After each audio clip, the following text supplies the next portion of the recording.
about this catastrophic situation where they're using toxins and drugs to offset people's lives so they can take advantage of them in the wing.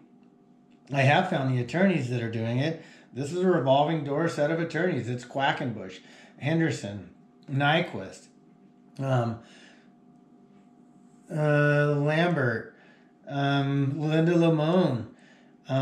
These guys are rolling people through a revolving door, destroying them in the court system.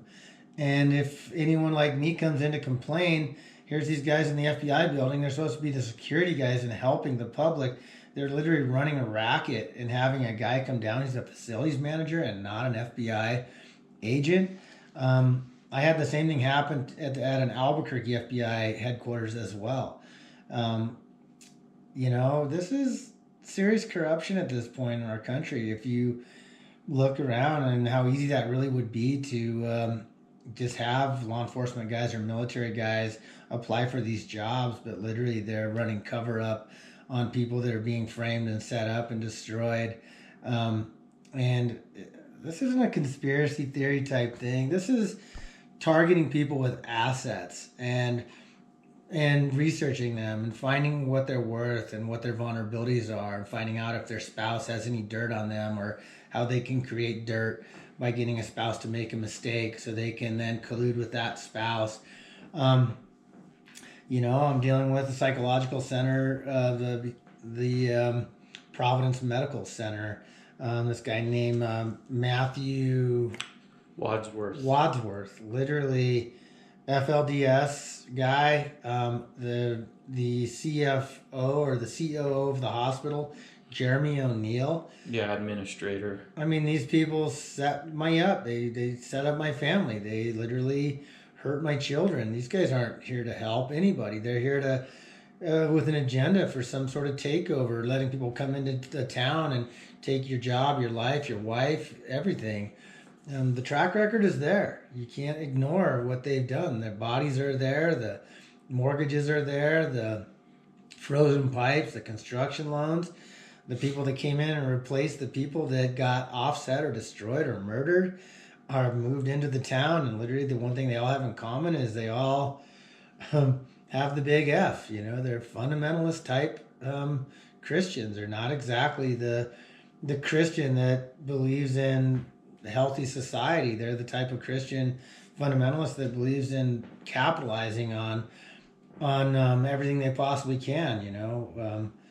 A lot of them are making real money off of retirement from medical things from military.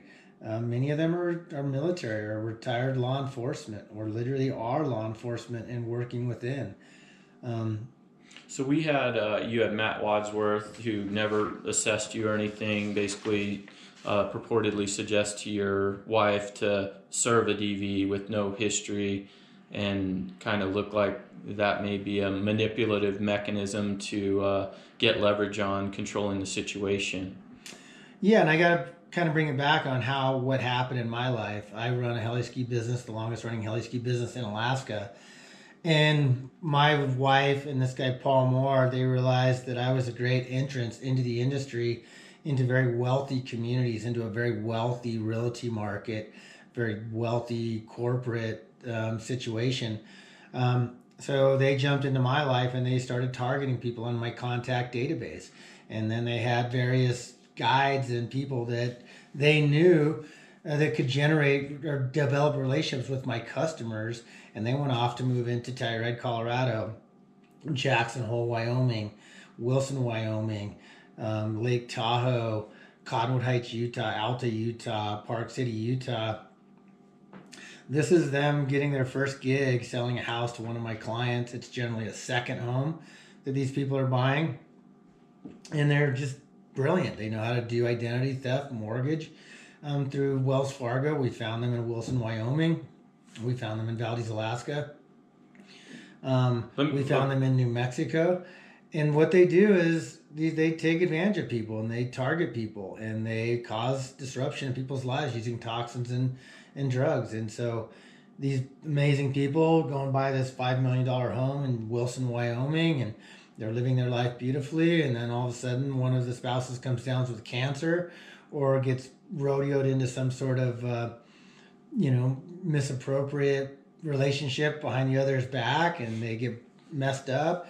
But the one thing they all have in common is here comes this slimy attorney into the middle of it and drains them for as much as they possibly can soak the first person for, and runs them through the system.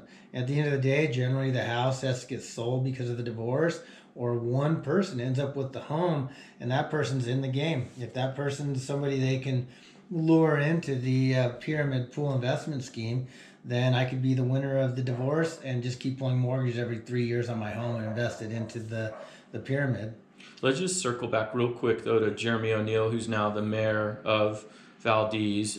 You had an order from the court. They wanted you to get checked out and see a counselor. And what happened with that when you went to Providence Medical Center counseling? What happened? What did they tell you?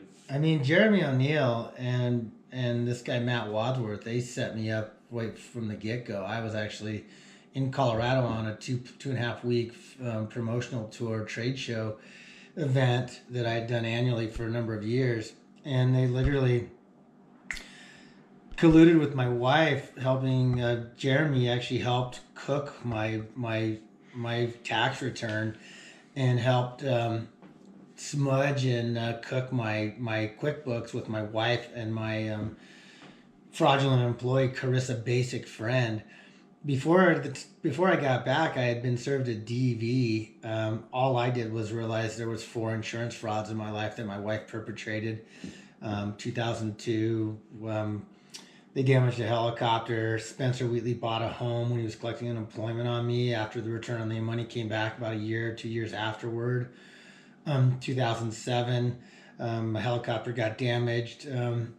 Heli Dunn got full hull value replacement on the helicopter, so they pulled FAA, aircraft insurance fraud, and my wife pulls trip insurance fraud. The clients get paid whole. She keeps the money. She hides it in a hidden bank account called Valdez H2O Heli Adventures that Joel Serra of M&M Law out of Santa Fe, New Mexico, helped her create with a bank manager at First National Bank Alaska by the name of Will Stark. Then 2009, another insurance fraud on our helicopters. I guess the 2007 is important. Every year somebody bought and built a home. So Aaron Kreitis, who assisted in the insurance fraud, bought a home in Bend, Oregon. In 2002, it was Alex Eaton who bought a chunk of land and built a home. Told me he did it with his student loan. Then in 2009, Mike Hamilton, they pulled another insurance fraud. Mike Hamilton bought a home in Valdez, Alaska, and also in South America, Argentina. And then 2014 was another rotor strike perpetrated by Nick Nyquist, Eric Layton of Split Boards International, and Jason Champion. Let's see, and Josh Cooley. They ended up buying homes after they got the return investment back. It was actually a sabotage on a helicopter rotor system and also a snowcat. And when they invested the money, the return came back. Chris, a friend, bought a brand new house, a brand new Camaro SS, a brand new Silverado